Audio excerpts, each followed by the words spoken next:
C'est quoi une métastase?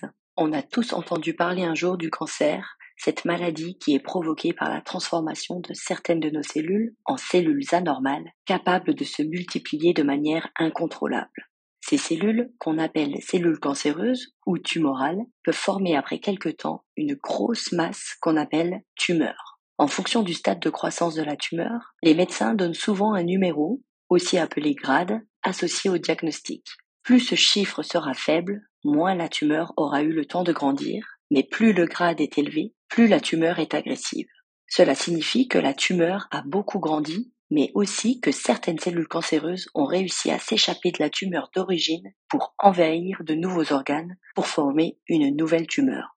C'est cette tumeur secondaire qu'on appelle métastase. Pour qu'une nouvelle métastase se forme, des cellules cancéreuses doivent se détacher de la tumeur d'origine et se déplacer dans les autoroutes liquides de notre organisme, qui sont les vaisseaux sanguins, mais aussi les vaisseaux lymphatiques. Les cellules tumorales circulent alors dans le sang ou la lymphe, et on les appelle cellules tumorales circulantes.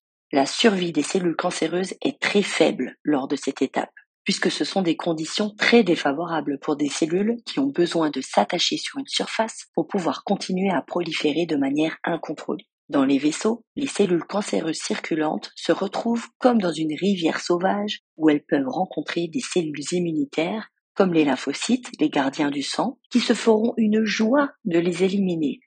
Si les cellules tumorales circulantes ont tout de même réussi à survivre jusqu'à leur destination finale, elles doivent encore passer entre les cellules qui tapissent ces vaisseaux. On appelle cela l'extravasation. Ce passage peut être fatal pour les cellules cancéreuses, puisqu'elles seront alors exposées à de fortes pressions. C'est pire que de prendre le métro en heure de pointe. Si les cellules tumorales réussissent quand même à passer, elles doivent encore s'adapter à leur nouvel environnement, ce nouvel organe souvent bien différent de leur organe d'origine. C'est à cause de ce temps d'adaptation qu'il est très fréquent de détecter des métastases plusieurs mois ou années après l'apparition d'un cancer chez un patient. Dans de nombreux cas, les cellules cancéreuses n'arrivent pas à se multiplier dans l'environnement où elles ont atterri. C'est pour cela qu'en fonction de l'origine du cancer, on peut retrouver des sites métastatiques préférentiels, autrement dit, des sites de multiplication favorables.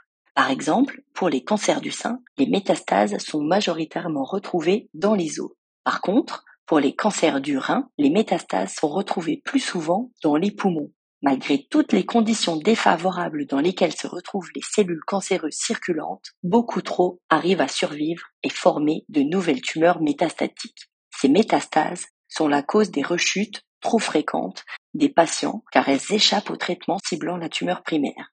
L'une des principales raisons, c'est que pour former une nouvelle métastase, les cellules cancéreuses ont dû se métamorphoser pour survivre à tous les obstacles qui se sont dressés devant elles. Elles n'ont donc presque plus rien en commun avec la tumeur primaire pour laquelle la thérapie utilisée était généralement spécifique. C'est pour cela que les scientifiques cherchent à mieux comprendre comment les cellules cancéreuses arrivent à survivre à toutes les étapes de création d'une métastase pour pouvoir mettre au point de nouvelles stratégies thérapeutiques pour traiter les patients atteints de cancer et ainsi limiter l'apparition de ces métastases. Et voilà, grâce à Du9 Docteur, vous savez ce qu'est une métastase. Il reste encore beaucoup de travail aux chercheurs pour mieux les comprendre, car connaître son ennemi, c'est le premier pas pour la guérison des patients atteints de cancer.